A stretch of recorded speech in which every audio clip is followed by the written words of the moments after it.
मुख्यमंत्री डॉक्टर मोहन यादव ने शनिवार को उज्जैन में सिंहस्थ 2028 की तैयारियों को लेकर आयोजित कार्यशाला में कहा कि ये सिंहस्थ विश्व का सबसे बड़ा मेला होगा। इसमें करीब 40 करोड़ श्रद्धालुओं के आने की संभावना है, इसलिए उसी स्तर की व्यवस्थाएं सरकार करने जा रही है।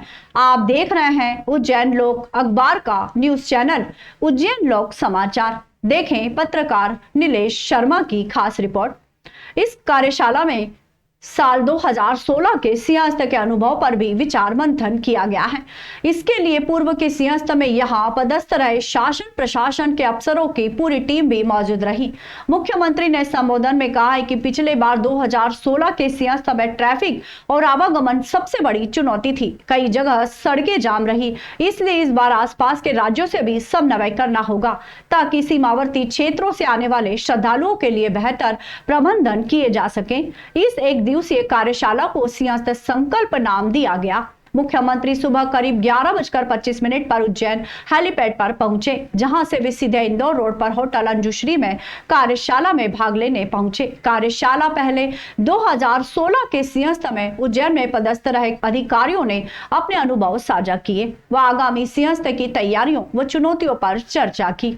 उज्जैन संभाग के कमिश्नर आशीष सिंह ने सिंहस्थ 2028 की तैयारियों को लेकर प्रेजेंटेशन दिया। मुख्यमंत्री ने कहा कि सिंहस्थ के दौरान सभी सरकारी व्यवस्थाएं मजबूत रहेगी। लोगों को यहां आकर निजी होटलों व भवनों में रहने के लिए मजबूर रहने की जरूरत नहीं पड़ेगी। उज्जैन से 100 किलोमीटर दूर तक के मार्गों पर ढाबों और होटलों में भी ठहरने खाने पीने की व्यवस्थाएं सस्ती दर पर उपलब्ध कराने की तैयारी कर रहे हैं। आज शहर में ऐसा कोई मार्ग नहीं बचा है जिसका चौड़ीकरण न किया जा रहा हो। उन्होंने कहा कि उज्जैन देवताओं की नगरी है। श्रद्धालु केवल यहाँ शिप्रा में स्नान करने नहीं बल्कि मंदिरों में देव दर्शन भी करेगा। इस बात को ध्यान में रखते हुए अकेले महाकाल नहीं, पूरे शहर के धार्मिक स्थलों सभी मंदिरों में जीर्णोद्वार का कार्य कराया जा रहा है।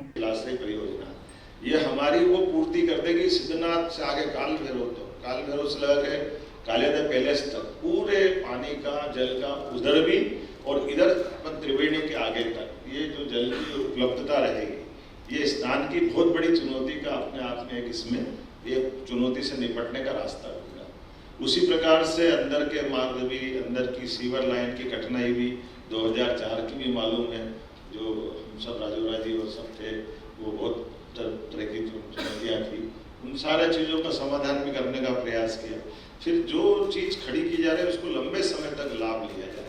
अब इसी में एक बताने के लिए, चूंकि ये छोटे देवताओं के नगर में आएंगे तो वो केवल स्नान करने के लिए या कुंभ में केवल उस समय गुजारने के लिए बड़े मंदिरों पे जाएंगे, तो बड़े मंदिरों को भी उस तरह से केवल महाकाल मंदिर, महाकाल तो अच्छा हो ही गया, सिद्धनाथ का भी वही महत्व है, काल भैरव का महत्व है, सांदीपनि का है, ये सारे देव स्थानों को लेकर भी उसी प्रकार का प्लान बन रहा है। ऐसे कई सारी चीज़ों को जोड़ करके आप लोग विस्तार से बात करोगे तो वो जोड़ने का प्रयास करो। आज भी और आज के बाद भी या सिंहस्थ के बाद भी लंबे समय तक, और खासकर नदी के लिए तो मैं ये मान के चलता हूँ कि ये हमारे लिए चुनौती भी थी, लेकिन इससे बड़ी महत्व की बात ये थी कि जैसे गंगा जी की बात करें या और किसी नदी की बात करें तो वो आमतौर से चट्टानों के बीच बहते बहते उसकी धारा निश्चित होती। ठीक है।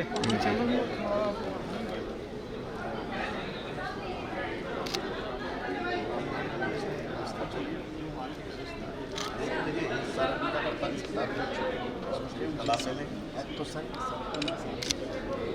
की बात इन पे क्या इस पे छोटी छोटी उसको अभी से जो आप लोगों से हम 2028 में काम कर रहे थे,